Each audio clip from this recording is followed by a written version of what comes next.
Hi friend, this is Shankar Pratap Singh and you are watching SPS Film on YouTube। आज हम बात कर रहे हैं कि कैप्रिकॉर्न राशि वालों के लिए अप्रैल जाएगा। अगर आप ये जानना चाहते हैं कि जो आपकी राशि कैप्रिकॉर्न वो कैसे है, तो आप अपने बर्थ चार्ट में ये देखिए। अगर मून अगर 10 नंबर के ऊपर है या 10 नंबर साइन के ऊपर है या कैप्रिकॉर्न के ऊपर है, तो जो आपकी राशि है वो कैप्रिकॉर्न है। और आज हम आपसे बात कर रहे हैं। तो कैप्रिकॉर्न, आज हम बात कर रहे हैं कि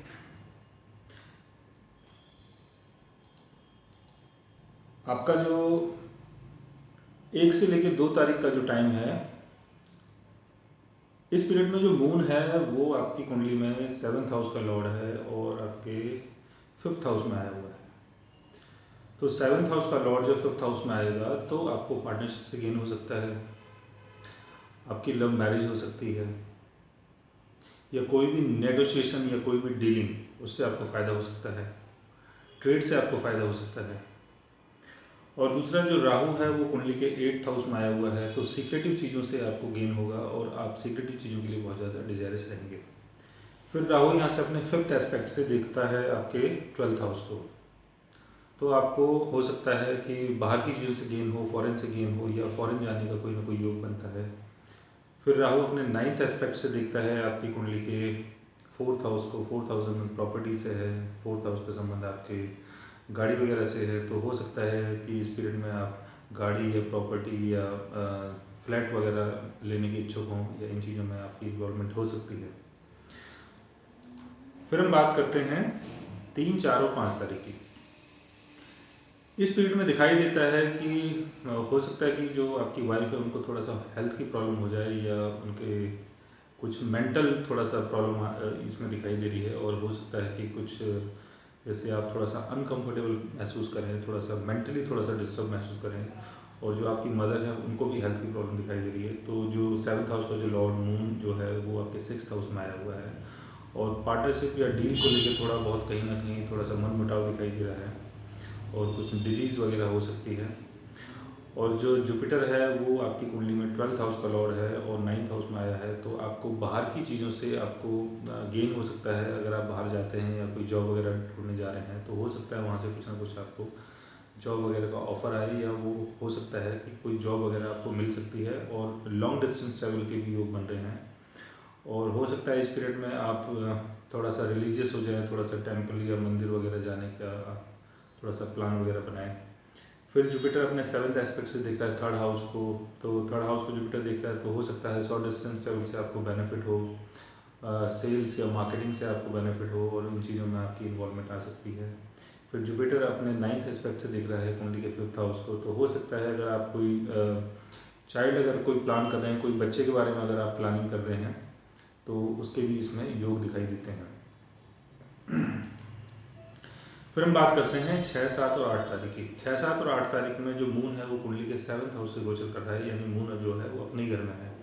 तो इस पीरियड में आप पार्टनरशिप को लेके, अपने लाइफ पार्टनर को लेके बहुत ज़्यादा कंफर्टेबल फील करेंगे। तो हो सकता है इस पीरियड में कोई डील आपकी बन जाए, या हो सकता है जो आपकी मदर हैं उनसे आपका मिलना मिलाना हो, या आपकी मदर कहीं ट्रैवल में अगर गई हो या हॉस्पिटलाइज हो, तो हो सकता है वो इस पीरियड में लौट के घर पे आ जाए। और आप इस पीरियड में बहुत ज़्यादा कंफर्टेबल महसूस करेंगे अपने रिलेशंस को लेके। दूसरा जो सैटर्न है कुंडली के 12th हाउस से गोचर कर रहा है, और आपके एसेंडेंट और 2nd हाउस का लॉर्ड है। तो एसेंडेंट का लॉर्ड जो है वो 12th हाउस में चला गया, तो हो सकता है इस पीरियड में आप परमानेंट कोई फॉरेन सेटलमेंट कर लें। और ये भी दिखाई दे रहा है कि जैसे 2nd हाउस का लॉर्ड अपने से 11th हाउस में गया है, 12th हाउस में गया है, तो ये भी दिखाई दे रहा है कि आपको अपनी फैमिली से कुछ ना कुछ बेनिफिट हो सकता है। आपके जो भी आपका जो लिनिएज है, जो भी आपकी वैल्यू है, उससे आपको कोई ना कोई बेनिफिट हो सकता है। और हो सकता है कि अगर आप फॉरेन में कोई अगर आप जॉब वगैरह अगर ट्राई कर रहे हैं, तो उसका भी बनने का योग इसमें दिखाई दे रहा है। लेकिन कहीं ना कहीं आप थोड़ा सा पैसे को लेके, थोड़ा सा सेविंग को लेके थोड़ा सा परेशान रहेंगे इस पीरियड में, पैसे को सेव नहीं कर पाएंगे। और एक चीज़ और भी इसमें दिखाई दे रही है कि डेली के जो काम धंधे हैं उसमें भी थोड़ा सा डिले हो सकता है, थोड़ी सी प्रॉब्लम आ सकती है। तो इस पीरियड में थोड़ा सा आप हो सकता है कि बाहर कहीं आप सेटल हो जाए। फिर हम बात करते हैं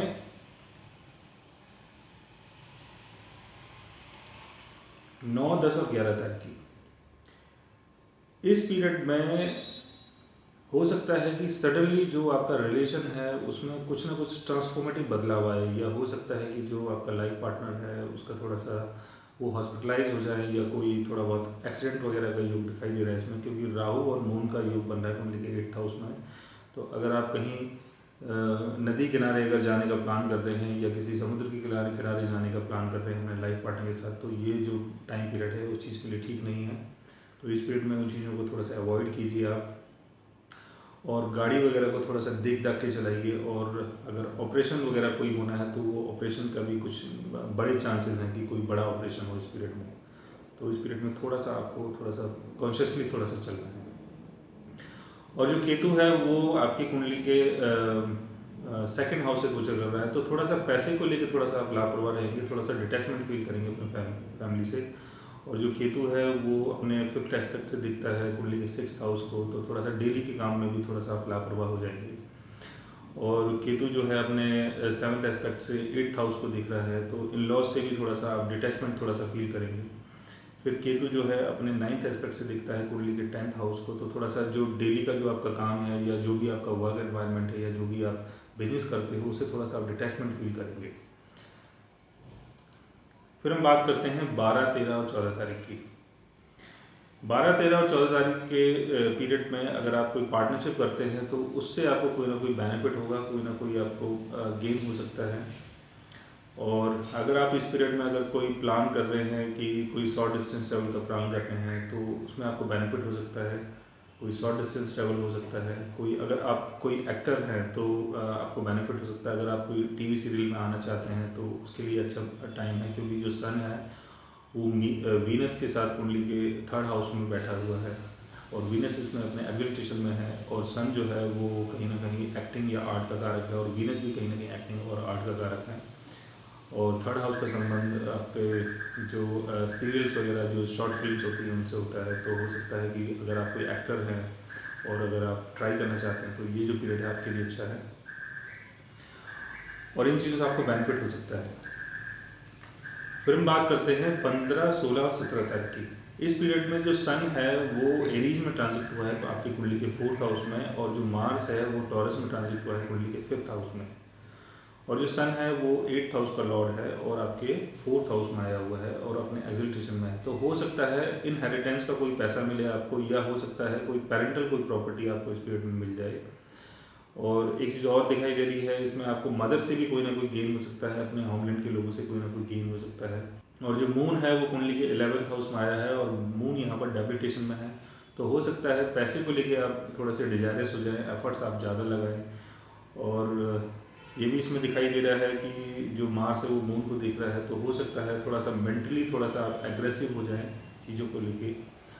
और कई बार जो मार्स जब 11th हाउस को देखता है तो हो सकता है आप फ्रेंड सर्कल से थोड़ा सा लड़ाई झगड़े का जो इसमें दिखाई दे रहा है, तो इस चीज़ के लिए थोड़ा सा कॉन्शियस है। फिर हम बात करते हैं 18, 19 और 20 तारीख। इस पीरियड में जो मून है वो कुंडली के 12th हाउस से गोचर कर रहा है, और सैटर्न जो है वो ऑलरेडी 12th हाउस में है। तो मून और सैटर्न जब 12th हाउस में आएंगे तो आप मेंटली थोड़ा सा डिप्रेशन फील करेंगे, आप थोड़ा सा लॉनलीनेस फील करेंगे, थोड़ा सा अकेलापन फील करेंगे। और हो सकता है इस पीरियड में जो आपकी वाइफ है वो हॉस्पिटलाइज हो जाए, या हो सकता है अगर वो कोई बाहर जाने का अगर प्लान कर रहे हैं, मान लो कोई फॉरेन ट्रिप अगर करना चाहते हैं, तो उसका भी इसमें योग दिखाई दे रहा है। और ये भी दिखाई दे रहा है कि जैसे 7th हाउस का लॉर्ड अपने से 6th अवे चला गया है और 12th हाउस में आ गया है, तो हो सकता है कि वाइफ से कोई डाइवोर्स का चक्कर पड़े या कोई लड़ाई झगड़े का चक्कर पड़े। बट डाइवोर्स फिलहाल इस पीरियड में होगा नहीं, क्योंकि ये जो टाइम है आपका जो सैटर्न है वो आपके 6th हाउस को देख रहा है, तो डाइवोर्स को भी डिले कर रहा है सैटर्न। तो डाइवोर्स के चांसेस नहीं है, लेकिन थोड़ा सा लड़ाई झगड़े का योग बन रहा है। फिर हम बात करते हैं 21, 22 और 23 तारीख की।